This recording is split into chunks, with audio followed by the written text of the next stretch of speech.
the latest Fly App from DJI 1.12.8. Let's do this.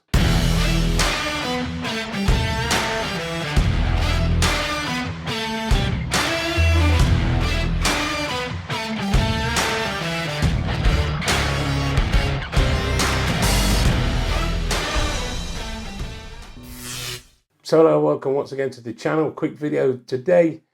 As some of you might already know, there's been a new Fly App for the DJI RC2, the DJI RC, and also on the phones for the iOS and for Android 1.12.8. What's new? A couple of the latest features. I'm just going to quickly browse through them and give you an insight exactly what's been released. So let's get straight into the video and see what it's all about. So starting off with the first firmware update, this one is for the DJI RC, which is the older controller. You can see here the new firmware version 0103.1200, and you can see what it adds. It adds a display zoom setting that supports larger text displays, enabling clearer presentation of a critical flight information. And for somebody like me that wears glasses, that is absolutely superb. We'll go through that a little later on with all the other little features that's been added. On to the DJI RC2. You can see here this is a different version, DJI RC2 version 02.00.0500. Exactly the same features, but obviously a different firmware, and obviously I've updated both of them so I can show you what the differences are. Now the RC1 is a little bit larger than this one just here, because this one had a later Fly App. Okay, let's have a quick look at the features. Like I say, short video tonight, just to bring this to you and hopefully make some sense for you what the new features are. So this is the new UI, the user interface that you get on both the controllers and of course on the DJI Fly App if you to use the RCN1 or RCN2 controllers on your phones.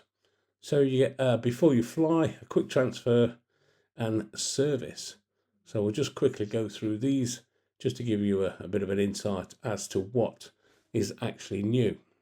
So just before we go into the new features, this was the old UI that you would be greeted with, and if your pop-up doesn't show up for the update, one way to get it is to hit the profile, hit the settings, and then check firmware updates, and that will show you that there's an update available. Clicking that will bring you to the update screen.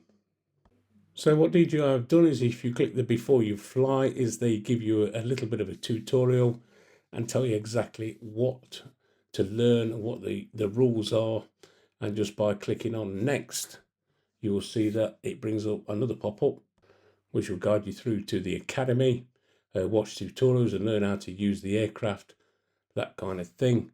And then clicking next, it will point you down to your connection guide, which you already know about with using the Fly App. But great for beginners, this is.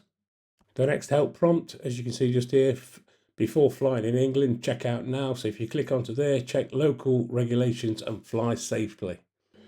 Moving on, tap on a location to view specific requirements. So in that particular area, what requirements you would need from the CAA and so on. And of course, you can also create spots, give reviews and share your flights, which we'll go into a little later on. So before flying in England, if you tap onto there, you're greeted with a map and it will give you some fly spots. As you can see in this clip just here, you can also click on the fly spot list, which will generate a list of that area. I'm not going to go into it in too much detail because it is a short video just bringing you with the update details. The next item on the UI, as you can see, is a quick transfer. This is not a new feature at all, as I'm sure a lot of you know, but it's just brought it to the forefront and give you an example exactly how to do it and where to find it quickly. And finally, the service. This is pretty good. This is DJI's integrated service UI, where you can send your drone back to DJI, raise a case, and keep track of all your DJI Care refresh. The other good feature I spoke about a short while ago was the display zoom. You can have the standard or the larger text, and I'm sure for many short-sighted people that have to wear glasses, this is going to be an excellent benefit for you. And you do have a choice. Not only that, it is in the menus. As you can see just here, if you go into control, and it's the second one down, display zoom, you can either have it on standard or larger text. And that's something that I'm looking forward to trying, actually. Certainly in the bright weather conditions as well, it might make it a little bit easier to see. So that's the 3 new features from DJI. I did scroll through the menus just after the update, just to double check that everything was in order. And as you can see just here, the app version 1.12.8. And the good thing is that now everything's integrated, that both the controllers, I believe, as well on the RC Pro, or that's a bit finicky, I believe, and certainly on the iOS devices and the Android phones, they're all compatible now. They're all on the latest Fly App 1.12.8, which is a good thing, so others aren't getting left behind. So there we go, some exciting features as I've just gone through for you.